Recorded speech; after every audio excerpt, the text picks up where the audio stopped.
Welcome back, everybody. Today, we're diving into something a little bit different. The psychology of money. Psychology of money. Yeah, so we'll be exploring excerpts from Morgan Housel's The Psychology of Money and trying to uncover some of the forces working Behind the scenes. behind the scenes, yeah, impacting our financial decisions. That's right. And this deep dive isn't really about, the technical stuff or anything like that. Right. It's about understanding the human side of money. Yeah. Our emotions, our biases, even the stories we tell ourselves about wealth and success. Yeah, and that's what's so interesting is this book kicks off with a story about Ronald Reed, a janitor who secretly amassed an $8 million fortune. $8 million. Yeah. So, have you ever felt like financial success is just completely out of reach? Yeah, I think we all. Ronald Reed's story, it's a really powerful reminder that it's often more about consistent habits than extraordinary circumstances, right? I think what's most striking about Ronald Reed's story is really the contrast between his humble lifestyle and his immense wealth. Right. I mean, he wasn't a Wall Street wizard. He wasn't some tech mogul. Right. He was a janitor who diligently saved his money and let the power of compounding work its magic over decades. Right. It really challenges those assumptions about what it takes to build wealth. It's not always about brilliance or risky bets. It's about It's about making small, consistent choices over time. Absolutely. So as we're going through this, what one small, consistent financial habit could you commit to? I think that's a great question for listeners to consider as we kind of dig into this topic more. Yeah, I mean, and that's what's interesting. Ronald Reed's story really illustrates that our financial journeys, they're often shaped more by behavior than brilliance. Mm-hmm. So let's talk about some of those decisions that just seem completely irrational from the outside. Yeah. Why do people spend so much on lottery tickets when the odds of winning are so astronomically low? Yeah. So from a purely rational standpoint, it just doesn't make sense, right? Especially for those who might be struggling financially. But I think when we look at it through a psychological lens, it's not really about the odds. Yeah. It's about this powerful human emotion. Yeah. We all have hope. Hope, right? The dream of a life-changing event. Exactly. A what-if scenario. Right. And I think those emotions, that longing for a better future, can sometimes override logic, which can lead to financial decisions that a spreadsheet might not approve of. Right. And I guess we see this in other areas too. Why is it so hard for people to save for retirement or make smart choices about student loans? Yeah, I think that's a crucial point that you bring up. Yeah, these financial concepts are relatively new in our societal history. Yeah. It's almost like we haven't had enough time to evolve like ingrained habits or behavior around things like long-term financial plan. Right. Yeah. So we're almost like making it up as we go along, and those decisions are driven by emotion rather than cold, hard logic. Right. So we've got personal narratives and human psychology playing these huge roles. But what about those factors that are totally outside of our control, like luck? Ah, yes, the ever-elusive element of luck. Right. And the book tells this great story about Bill Gates, Yeah, everybody knows Bill Gates. Everybody knows Bill Gates, right? But this really highlights how luck and skill intertwine. Yeah, so did you know that Bill Gates actually had access to a state-of-the-art computer in the 1960s while he was in middle school? Wow. Most universities at that time didn't even have access to technology that advanced.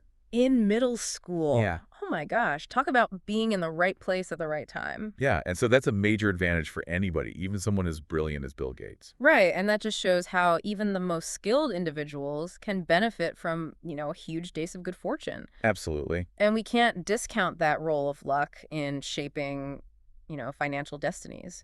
But we also have to acknowledge that even those who achieve immense success can make choices that completely derail their financial journeys. Absolutely. And the book goes into the story about Rajat Gupta. Yeah, Gupta's story is a cautionary tale, for sure. I mean, this guy rose from humble beginnings to become a wildly successful businessman. Yeah, CEO of McKinsey. CEO of McKinsey, rubbing shoulders with, the wealthiest people in the world. Yes. I mean, his net worth was $100 million. $100 million. $100 million. But even with all of that success, the book talks about how Gupta still yearned for more. He wanted more. He wanted more. Yeah. And he got caught up in this insider trading scandal, driven by this insatiable desire for more. In that inability to be content with what he had. To be content, right. And ultimately, it cost him his reputation, his freedom, and likely his fortune. Yeah, and so I think Gupta's story brings up some crucial questions about the psychology of never enough. Never enough, right? It makes you think, why is it that even when we achieve a level of success most people only dream of, we still crave more? Right. What drives that feeling of never enough? Yeah.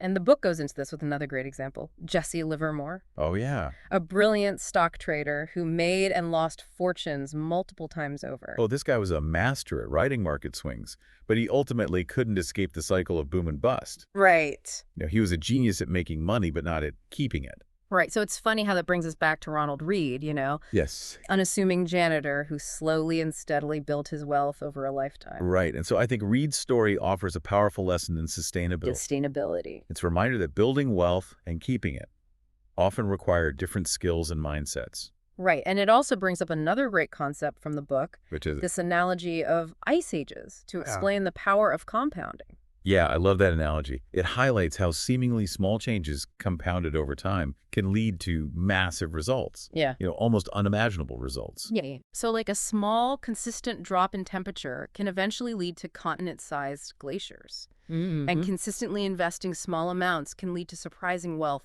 decades down the road. Absolutely. And the book explains how moderately cool summers, not frigid winters, were really the key driver of ice ages. Oh, interesting. So if the summer isn't warm enough to melt the previous winter's snow, that snow base just keeps growing and growing, attracting even more snow the following winter. Right. And so it's this self-reinforcing cycle that ultimately leads to massive ice sheets. That's a powerful visual. Right. It makes you realize that, consistency, even in small increments, can create that snowball effect over time. And speaking of snowball effects, the book goes on to talk about Warren Buffett as a prime example of the power of compounding. Ah, yes. Warren Buffett, the Oracle of Omaha. Right. The book highlights how a staggering $81.5 billion of his $84.5 billion net worth was accumulated after he turned 65. Wait, really? The majority of his wealth came after he was 65? That's right.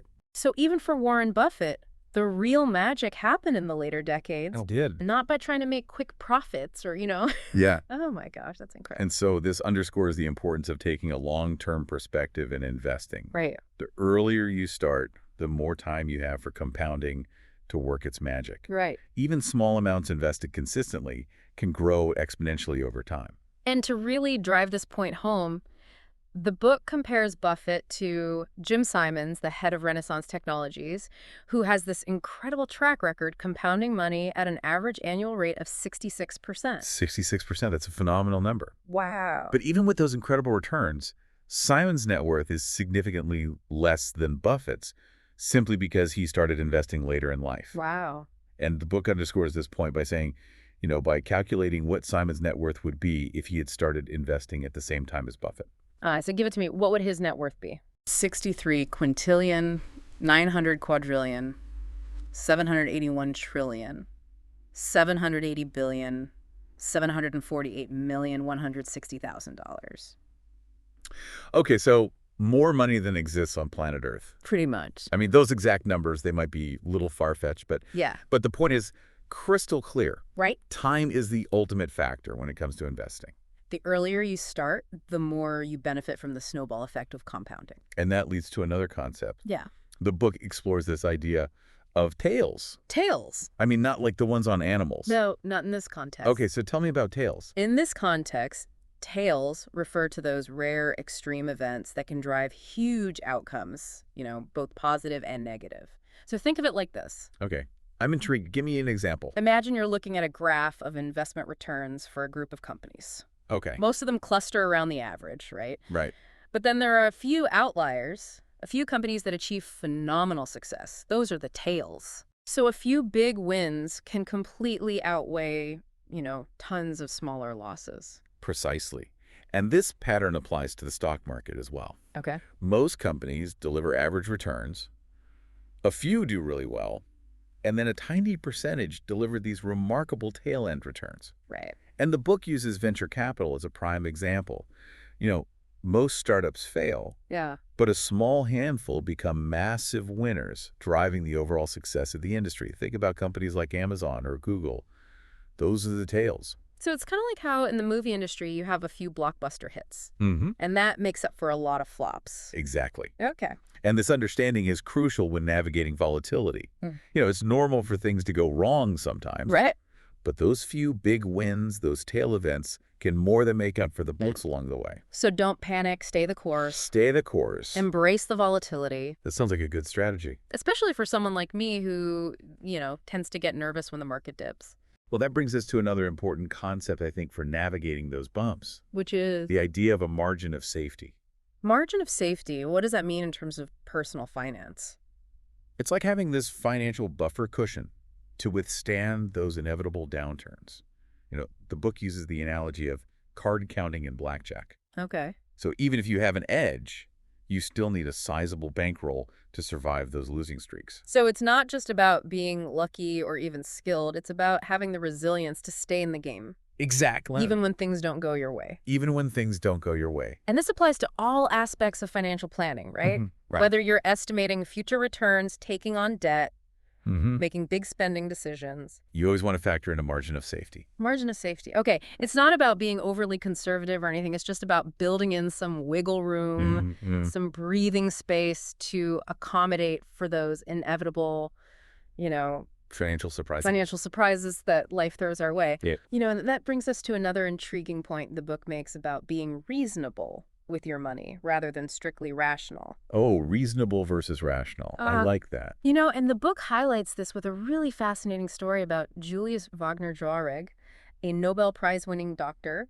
who used a rather unorthodox method to treat syphilis. I love these outside-the-box thinkers. Me too. Okay, so what did he do? So he intentionally infected patients with malaria to induce high fevers. Wait, he gave them malaria on purpose? He did.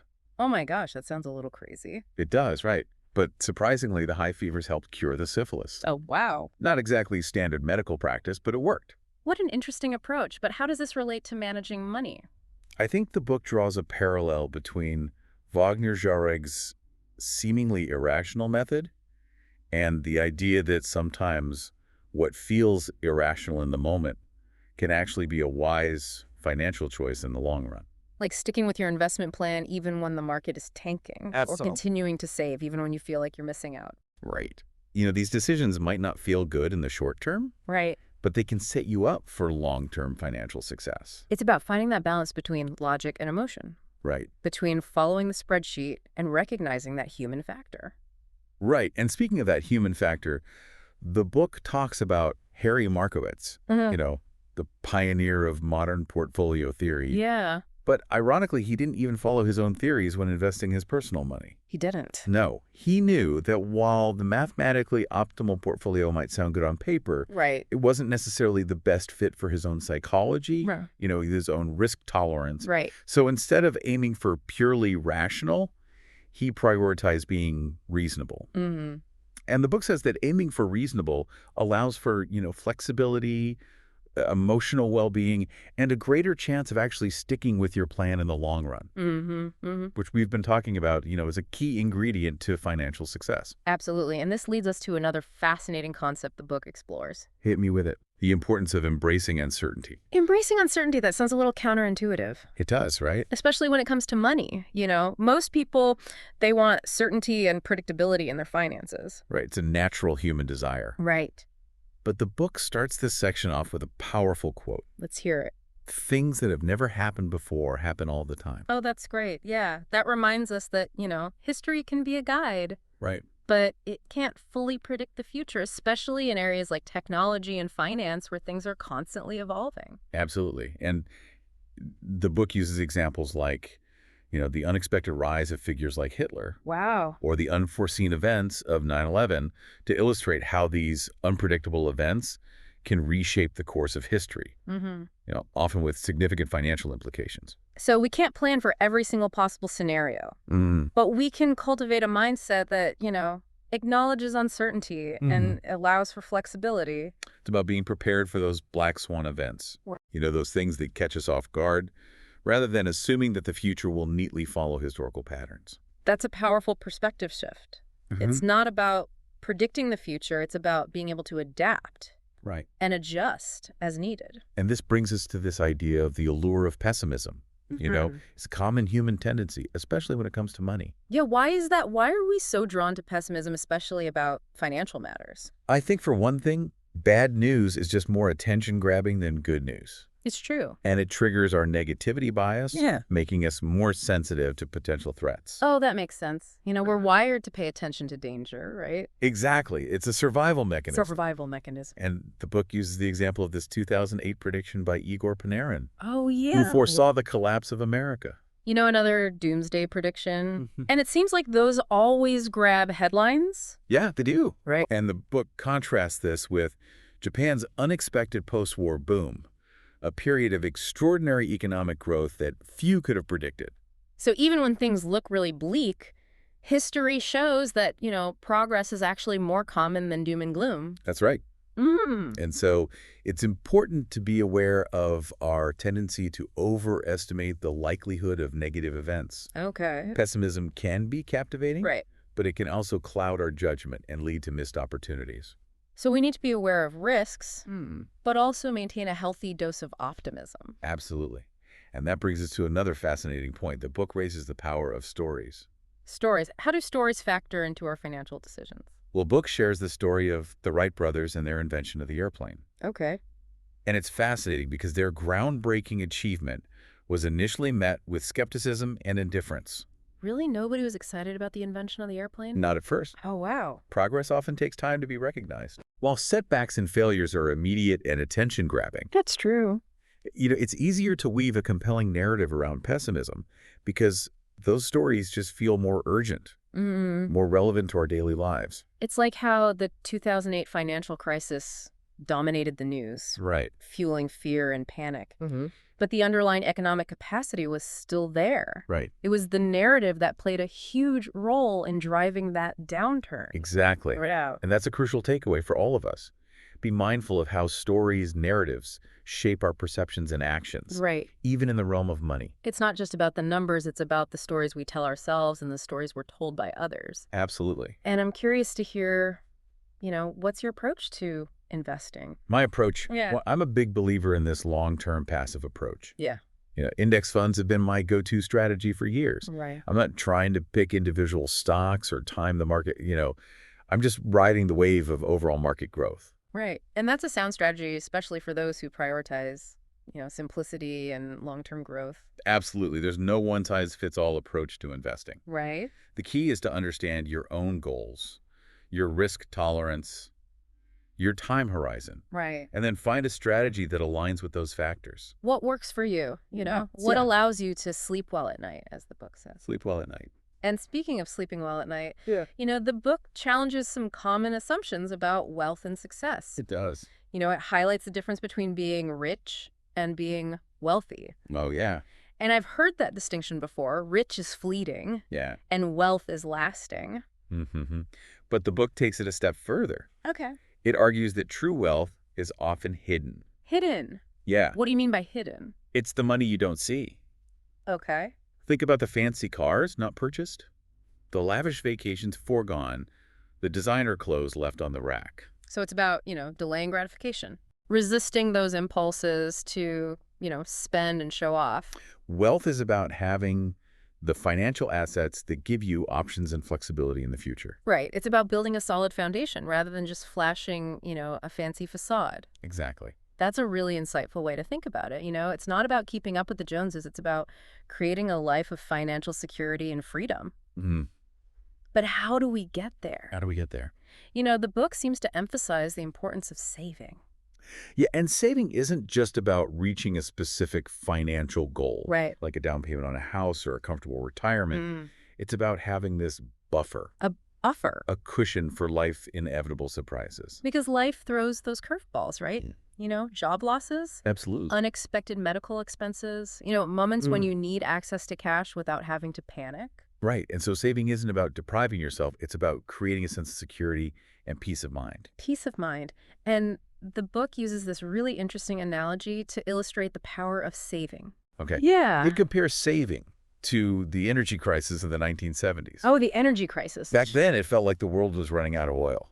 Oh, yeah. I remember those long lines at the gas stations. Yeah, Felt like a real turning point. it was. Right. But what's interesting is that we didn't actually run out of oil. We didn't. No. And so one of the biggest reasons we overcame that crisis was because we became more efficient with our energy use. Okay, so it wasn't just about finding, new sources of energy. It was Yeah. about using what we already had more wisely. That's right. Okay. We started building more fuel-efficient cars. Right. Factories and homes became more energy efficient. Right. We essentially stretched our energy wealth not by increasing the supply, but by decreasing the demand. Wow, that's a great analogy. It is. So just like becoming more energy efficient helped us overcome, this resource shortage. Right. Becoming more financially efficient through saving can help us achieve our financial goals. Exactly. And that leads to another important point. Yeah. Learning to be content with less. Contentment, that's a concept that's often overlooked.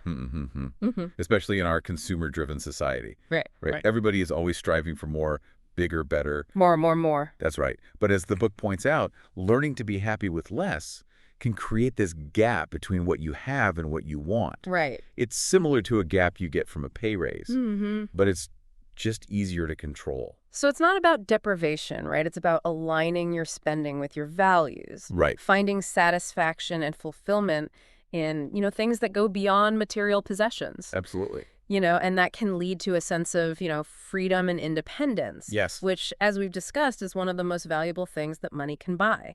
Mm-hmm. It's about buying back your time, your choices, your ability to live life on your own terms. Okay, so let's get back into the psychology of money. The book spends a lot of time discussing how our brains are wired to make, certain types of financial decisions. And it seems like we're often our own worst enemies when it comes to money. It's true. Yeah. Our brains are hardwired with these biases and heuristics that can sometimes lead to irrational financial behavior. Okay, like what? Can you give me some examples? So one common bias is what's called loss aversion. Loss aversion. We tend to feel the pain of a loss much more intensely than the pleasure of an equivalent gain. So like losing $100 feels way worse Yeah, than gaining $100 feels good. exactly. Right. And this can lead us to make these risk-averse decisions, even when taking a calculated risk might be the smarter move in the long run. Interesting. So we avoid potential gains because the fear of loss is so powerful. Exactly. Okay. What other biases, kind of trip us up? Well, there's also anchoring bias. Anchoring. Where we get fixated on the first piece of information we receive, even if it's irrelevant. Oh, I see this all the time. Like when a store advertises this huge discount, making the original price seem like, this ridiculous anchor. Yes. And suddenly the sale price feels like a steal. Right. Even though it might still be overpriced. Exactly. Yeah. And this can definitely impact our investment decisions. We might get anchored to the price we initially paid for a stock, for example. Right. And then make decisions based on that anchor instead of current market conditions. So it's important to be aware of these mental shortcuts, these biases that can lead us to make these irrational choices with our money. Absolutely. And I think the more we understand about how our brains work, Right. the better equipped we are to make sound financial decisions. And speaking of sound decisions, the book cautions against getting swept up in the hype, the predictions, the get-rich-quick schemes that are always out there. Absolutely. Right. Remember the quote from earlier, things that have never happened before happen all the time? It's a good reminder that we can't control everything, especially when it comes to the financial markets. Exactly. And that's why taking a long-term perspective is so valuable. Right. It's about weathering those inevitable market storms, those Right. ups and downs that can really shake your confidence. So instead of trying to time the market or jump on the latest, hot stock tip, Right. it's about steady, consistent investing over time. Precisely. It's Right. about riding the wave of overall market growth rather than trying to outsmart the system. This is making me feel a lot more confident about my own financial future, Good. It's not about having all the answers. Mm. It's about having a framework for making, informed decisions that align with my goals and risk tolerance. Absolutely. And speaking of frameworks, the book also delves into those often overlooked social and cultural influences that can shape our relationship with money. Hey, give me an example. So, for instance, the book talks about how the post-World War II era really shaped a generation's views on debt consumerism and the pursuit of the American dream. Well, that's an interesting angle. So how did that historical context shape our financial mindsets? Well, after the war, there was this surge in consumer spending, Right. fueled by pent-up demand, new technologies, easy access to credit. Right. It was the birth of the American consumer culture that we still see today. That buying stuff, owning a home, having the latest gadgets is the key to happiness and success. Exactly. Yeah. And this mindset, while understandable in the context of the post-war boom, Yeah. has led to some unintended consequences like rising levels of debt Right. and constant pressure to keep up with the Joneses. Right. So it's important to be aware of those cultural influences, those Okay. messages we absorb about what it means to be successful and financially secure, to step back and examine our own beliefs and behaviors. Question those assumptions. Right. And speaking of assumptions, the book revisits the concept of tails, No, tails. but this time from a slightly different angle. Okay. It talks about how tails drive not just investment returns, but success in other areas of life as well. Yes. And it uses this great example of Chris Rock, Well, I love Chris Rock. the comedian. Yeah. And his process for developing, new material, he tests his jokes in these small clubs, Right. honing his act through, dozens of performances before taking it to larger venues. Right. And the jokes that really land well, the ones that become, part of his polished routine, are the tales. The tales. That emerged from this larger pool of material. Exactly. So it's not just about being naturally funny or anything. Right. It's about putting in the work, experimenting, and allowing the best ideas to rise to the top, Right. to become those tale successes. And the book argues that this same principle applies to a lot of successful endeavors. Right. From starting a business to scientific breakthroughs to, yes, even investing. Right. It's about recognizing that failures are part of the process. Failure is part of the process. And that those few big wins can more than make up for the inevitable setbacks. That's a powerful perspective shift. Right. It's not about avoiding failure. It's about embracing it as a necessary stepping stone to success. That's right. And this leads us to another important idea, the importance of being adaptable. Being adaptable. Because the world is constantly changing, right? Constantly changing. We need to be able to adjust our course as needed. Right. Especially when it comes to our finances. Absolutely. And the book uses this example of Warren Buffett searching for his successor. And he specifically wanted someone, genetically programmed to recognize and avoid serious risks. Right. Including those never before encountered. It's not just about intelligence or experience. Yeah. It's about being able to adapt to unforeseen challenges. Hey. Those black swan events we talked about earlier. Yeah, right. Those black swan events. And this applies to our personal financial journeys as well. Absolutely. We need to be prepared for those unexpected moments when our plans go awry. Which makes me think about another point the book makes. This importance of avoiding extreme financial decisions. We need to find a balance, a middle ground that can accommodate those inevitable shifts in life and goals. The book cautions against being too rigid, too dogmatic in our financial planning. Right. It's about having a framework that can adapt as our circumstances and priorities evolve. So it's not about, setting a plan in stone and following it blindly. It's about being flexible, about course correcting as needed. Right. And that brings us to another element. The book explores this role of narrative stories in shaping our financial decisions. So how do narrative stories impact our relationship with money? Yeah, I'm curious to hear more. Well, the book gives the example of the 2008 financial crisis. The tangible economic capacity was still there. Okay. But the narrative of fear and panic, the story that was being told, played a huge role in driving that downturn. So the story itself became a self-fulfilling prophecy. It did. Yeah. It did. People started believing it, acting on it, and ultimately shaping the outcome. So it's really important to be aware of those narratives that are shaping, our own financial decisions. Right. Are we being swayed by fear, by greed, by the stories we hear, in the media or from friends and family? We need to be critical thinkers about this. Yeah. Questioning those stories that are influencing our choices, Right. separating fact from fiction. You got it.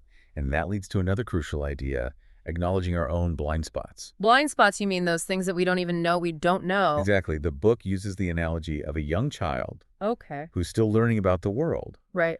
The child doesn't have a concept of things like, bills budgets or retirement planning. These are all blind spots.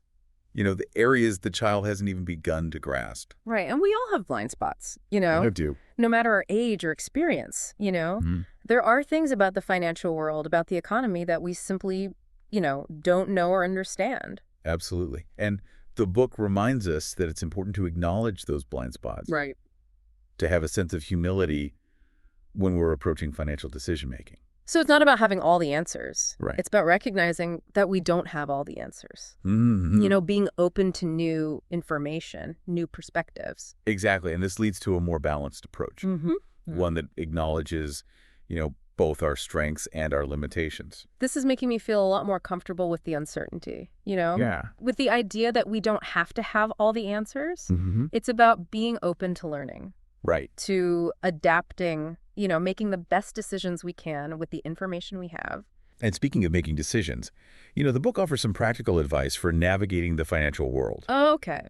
And it emphasizes the importance of aligning your financial choices with your personal goals and values. So it's not about, blindly following a set of rules or chasing the latest hot stock tip. No. It's about finding, a financial strategy that feels right for you, that reflects your own circumstances and aspirations. Precisely. And that leads to this idea of sleeping well at night.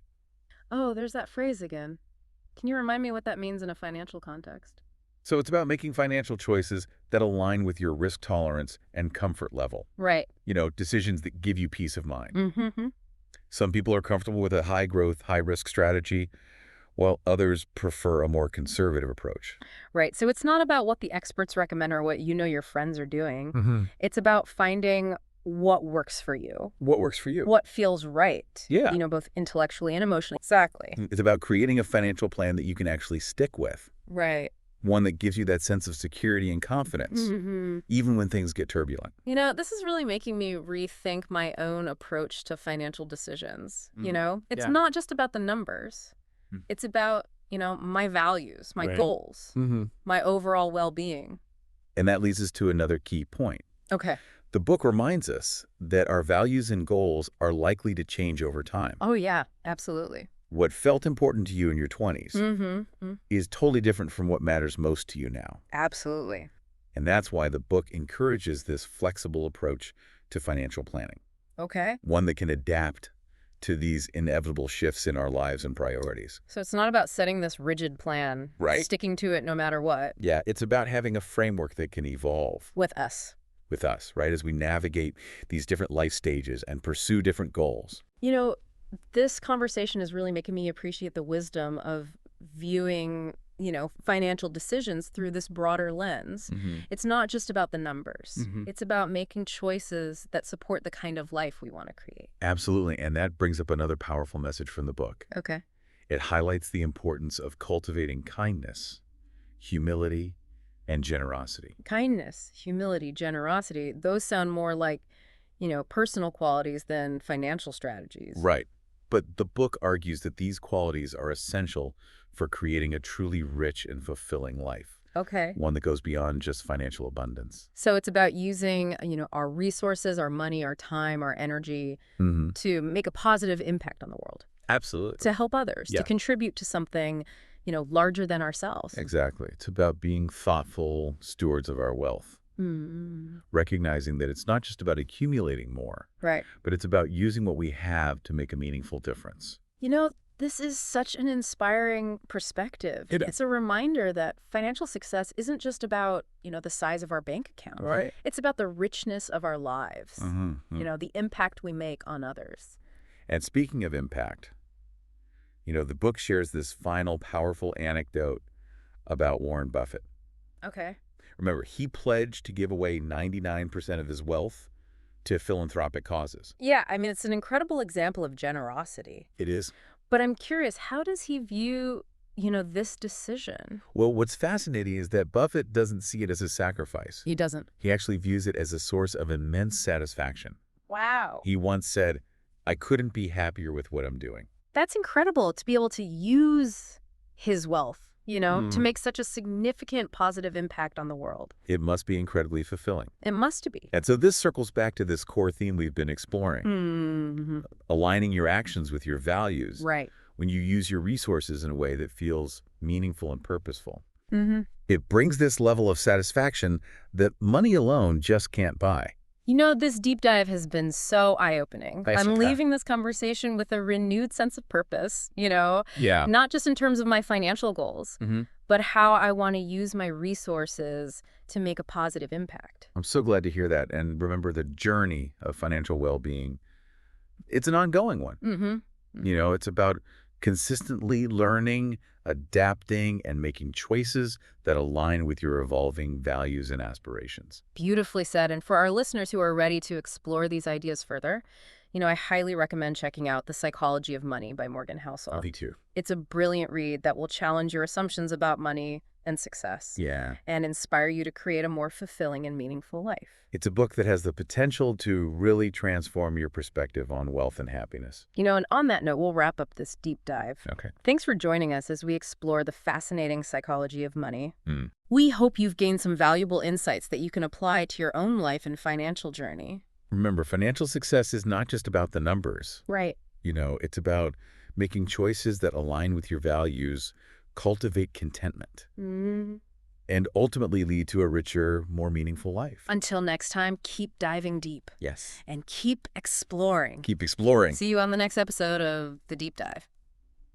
So, as we've been talking about, success and contentment, I've been thinking about how we often set ourselves up for disappointment, by chasing these external markers of achievement without addressing, those deeper needs and values that drive us.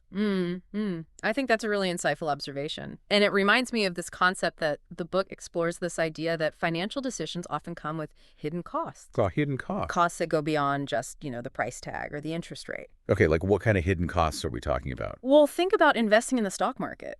Everybody wants those high returns, right? Right. But they often overlook the cost of volatility. Volatility, you mean those inevitable ups and downs that come with investing? Exactly. And the book cleverly frames volatility as a fee. A fee. Not a fine. Okay. It's the price of admission to the potential for higher returns. Okay. So just like you pay an entrance fee to enter an amusement park. Right. You accept a certain level of volatility when you enter the stock market. So it's about understanding that there's no such thing as a free lunch, Exactly. In investing, you have to be willing to ride out those bumps. To enjoy the potential rewards. And the key is to view volatility not as something to fear, Okay. but as a necessary part of the process. Okay. The cost of entry into a potentially, very rewarding experience. Okay. Embrace the volatility. View it as the price of admission. Exactly. Got it. What other hidden costs should we be aware of? Well, the book also talks about the psychological cost of trying to time the market or beat the market. Oh, I can see how that would take a toll, That constant pressure to make the perfect trade. Right. To always be one step ahead. It can be exhausting. It can indeed. Yeah. And it often leads to worse outcomes, Yeah. The book highlights research showing that tactical mutual funds, those that try to switch between stocks and bonds based on market timing, Right. often underperform simple buy and hold index funds. So trying to outsmart the market can backfire. Yeah, you end up paying this hidden cost in terms of stress, time, effort, and even lower returns in the long run. This makes me realize that investing doesn't have to be so complicated. It's about finding a strategy that aligns with your goals, your risk tolerance, Right. and then committing to it for the long haul. That's a great takeaway. And Yeah. it connects to another key point. The book emphasizes, this more holistic approach to financial decision making. Okay. It's not just about, maximizing returns or anything. Right. It's about creating a life that aligns with your values. So finding that balance between, financial security and personal fulfillment, about using our resources to craft a life that feels, authentic and aligned with what truly matters. Exactly. And it circles back to this idea of sleeping well at night. You've mentioned sleeping well at night a few times now. I have. Can you remind me what that means in this context? So it's about making financial decisions that give you peace of mind. Right. That align with your, risk tolerance and comfort level. It's about creating a financial plan that you can stick with. One that provides that sense of security and confidence, even when the markets are turbulent.